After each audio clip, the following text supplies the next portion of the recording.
to order the Canby Urban Renewal Agency special meeting of October 1st, 2014. We'll rely on the previous Pledge of Allegiance and moment of silence and roll straight into the consent agenda. I move that we approve the consent agenda, which include the minutes of the August 20th, 2014 Urban Renewal Agency special meeting. Is there a second? Second. It's been moved by Vice Chair Hodson, seconded by Commissioner Hensley to approve the minutes of the August 20th, 2014 URA special meeting. All those in favor, please say aye. Aye. Any opposed? Carries 7-0. Next, we have opportunity for citizen input. Any citizens? Not on the agenda. And Kim, do we have any community announcements? None. None, Amanda? All righty. Heading straight into new business. First up, we have our friends from Canby Fire Department here to update us on some facility maintenance requirements. We have Chief Jim Davis going to come to the podium, and it looks like as well Battalion Chief Todd Geary. And Todd, you got to tell us about the shirt tonight. So, oh, here it is. The month of October is Breast Cancer Awareness Month.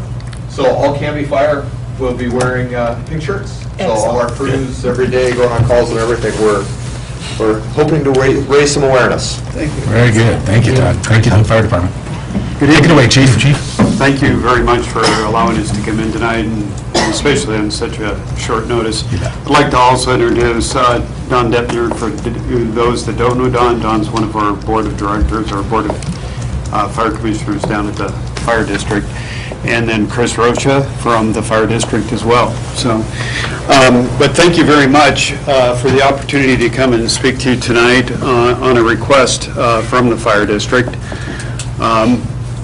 This request is around phase one of a project that we'd like to present to the Urban Renewal Agency. Phase two we'll present to you at a later date after I have a chance to talk to my board in regards to getting full approval to move forward with that project. But this particular phase one project is very urgent to the fire district, and that's the reason that I'm in front of you tonight, and it's very weather dependent. Okay, first of all, the fire station was built back in 1996. Current location at 221 Pine Street. Everybody knows the location of the fire station. And the station is, first of all, in a very good location. It meets all of our requirements for our standard of cover and response times, and especially for the city of Canby. You know, we were able to get to the downtown area, to the commercial areas very rapidly. We track those on a monthly basis to see that we're meeting what our objectives are for our standard of cover for response times into that area. And so into the foreseeable future, this particular fire station is located in a very good location. However, in 1996, when this fire station was built, it was built with about 4 paid people in it. And they were there during the daytime, and as it moved forward, they added 24-hour shifts, 365 days a year, and our current staffing, daytime staffing, is 15, 5 per shift with an additional student on. So we're getting pretty jammed in there in regards to the kitchen facilities, the day room and office areas, as well as the lack of adequate sleeping areas, privacies for female firefighters. We currently have 1 female firefighter, but I strongly want to encourage and recruit more female firefighters, and we don't have the sleeping facilities to accommodate that as well. The fire station was remodeled in 2005, and that was with the help of the urban renewal funds, and that was primarily the office area out in front. Nothing was done to the fire station on the other side where the cruise quarters are at, or into the bay area of the fire station. With the remodel, originally we were in front of you to look at doing a pole building behind the fire station, and the Urban Renewal Agency had basically budgeted and sent to the fire district $120,000, and that was to do a pole building out and back for storage in the fire station. And since that time, our priorities have pretty much changed. We no longer need to build this pool building out back. Not only that, it does not fit in the back of the fire station. Therefore, we're in front of you tonight with a change of direction that we'd like to head in regards to the use of those funds. The current issue that we have at the fire station is that the fire station is block construction with a flat roof and the flashing on the front. In the kitchen area, water is permeating the block because it has not been painted, sealed or maintained or painted since 1996. One coat of paint, which was the wrong type of paint to seal the block.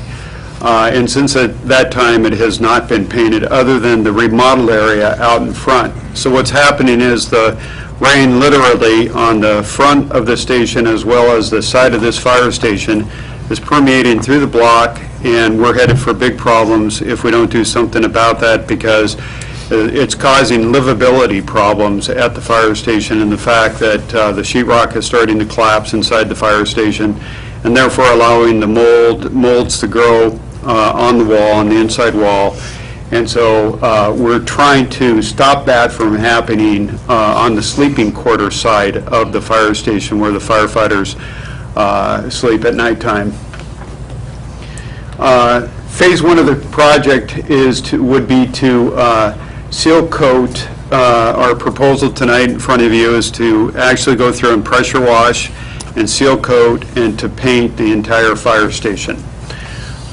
This would include working with the city to, fit in within the city's parameters for the color of the paint so that it matches in what the city would like to see.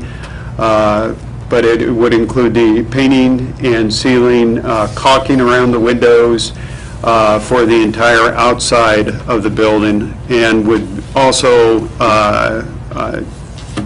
Chairman Dale actually had recommended that we also add in looking at doing the sheetrock repair on the inside as well.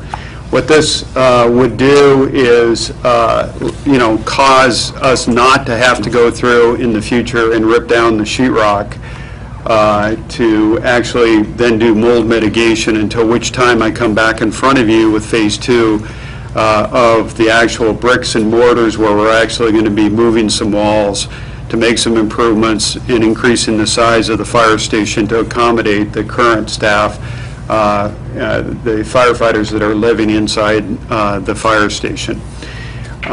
Next slide. Okay, this is a picture of Todd has done a lot of work. Had Todd Rocha come over and look at this as well to get some expertise on some eyes on it. But the water actually permeates through, has hit the sheetrock, and this is right above the sink in the fire station. This is above pretty much all the doors. What happens, this is the door in the kitchen area where the firefighters' kitchen is, and the water is permeating through and causing it to leak into the kitchen area. And just to show, and this doesn't do a really good job showing it, but for a few of the agency members have been over to look at this, there's a roof line, and at that roof line you can actually see where the roof line is, where the moisture is coming through the block. This is inside the bay and actually showing some of the mold at the line where the roof line is inside the bay at the fire station. So if it's happening this is happening there, it's happening inside the other walls of the fire station. Therefore, I do have the information for you, a copy of the information for you. We have obtained, gone out and obtained 3 written bids for the actual cost on this, and therefore, I guess I'm in front of you, and the urgency of this is just the fact that I did take this to my board at the board meeting the other night, and the fact of we have the $120,000 in the bank. What we'd like to do is, with your approval is to move forward with utilizing $15,000 out of that $120,000 to make the immediate painting and sealing of the fire station, and then bring back in front of you the remainder of the plan as we move forward from the fire district, and basically come to some conclusions as far as the direction, so we can close this out with the Urban Renewal Agency. I open it up for any questions you might have. Todd's with me and also has a lot more, background on this as well. Mr. Chair.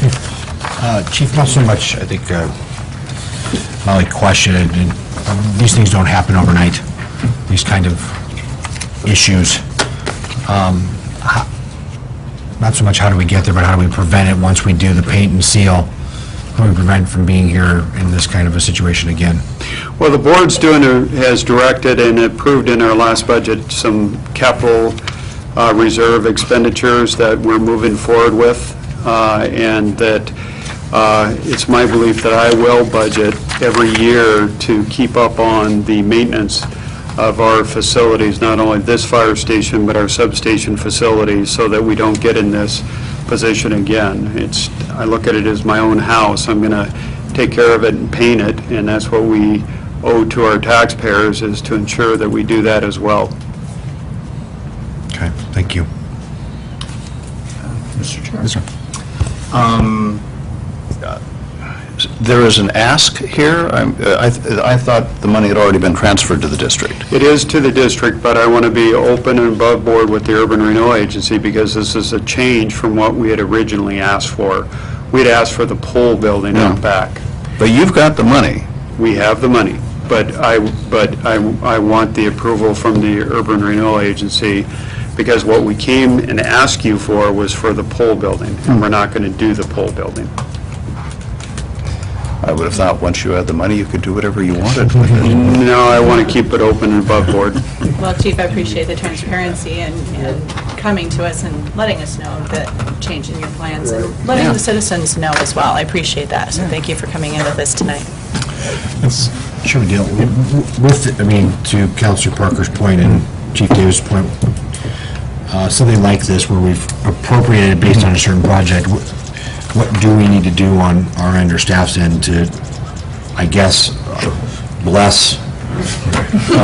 Or anything. Well, because to Commissioner Parker's point, they have the money, they could go and change the plan and tell us afterwards, I suppose. And I, again, appreciate, the say that, hey, we want to change the plan. So what is it that on our end we need to do to make sure that they can go ahead and do that if that's what we want to give them permission to do? I've spoken with our agency counsel, Pam Beery of Beery Elsner, and the process is that tonight the chief is coming with an ask, and we just need to have head-nodding consensus. And then Pam will review the bid and proposal from the chief, and she will make sure that under Oregon UR law, it's a legitimate expense. I spoke to her about it because it sounds like a maintenance issue as opposed to construction, but she said the law does allow room for rehabilitation of facilities, especially those constructed with UR funds. And then to actually spend the money, this is where the technical part comes in. To actually spend the money, Pam will have to write a minor modification to the UR plan. Because back originally, and Kim found it in less than 3 minutes when I asked her, back in 2006, a minor mod was done in order to transfer the money to the fire department, and it stipulated its purpose, the construction of the shed.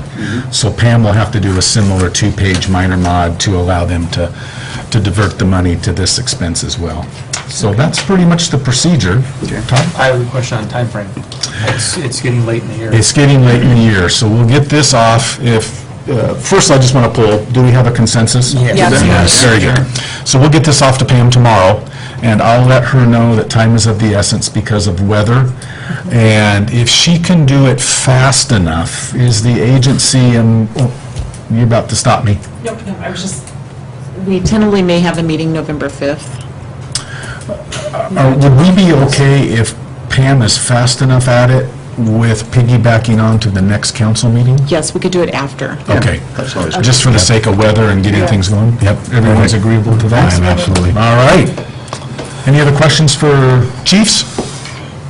Thanks for the No, great thank you. presentation. Yeah. Well, thank you very much, and thank you for those that had the time to come over and look. And the other members are also more than invited to come over, and I can show you around the fire station a little bit and show you some of the plans and what we might be looking at and taking to our board for Phase 2 of the project. Yeah. I'll be over there in the morning, are you there? I've gotten the first-hand tour of the damage and seen his plans for the future. I encourage you all to do it. Yeah, I think I did as well, and I think water features of this nature should not exist. Water It should be features, outside. It truly, it is a gaping hole above the sink, and so, yeah, thank you, Chief, for bringing this and the transparency. Thank you for your time. Thank you. Thank you. Thank you. Thank you, Chief. And finally, on our agenda, we have an update on the Civic Center project from Amanda. Okay, thank you. Most recently, we posted an RFP for construction management services on September 15th, with a deadline for proposals on October 15th.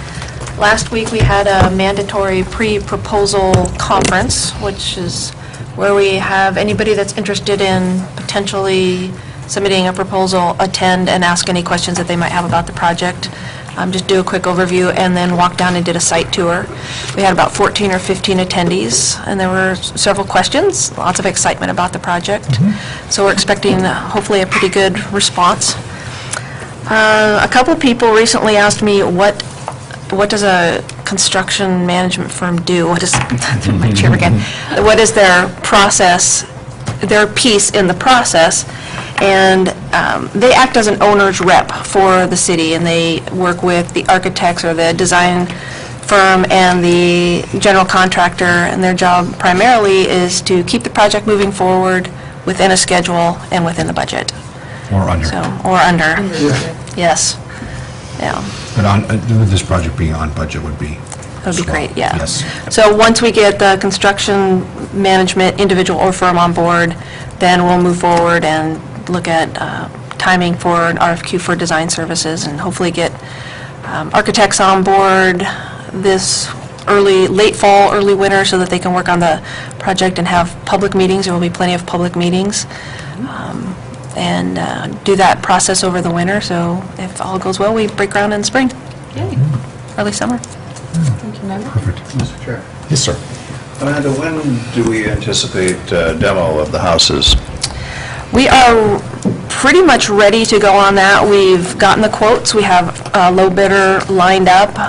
We wanted this to be under the umbrella of the entire project, which would be under the construction management piece.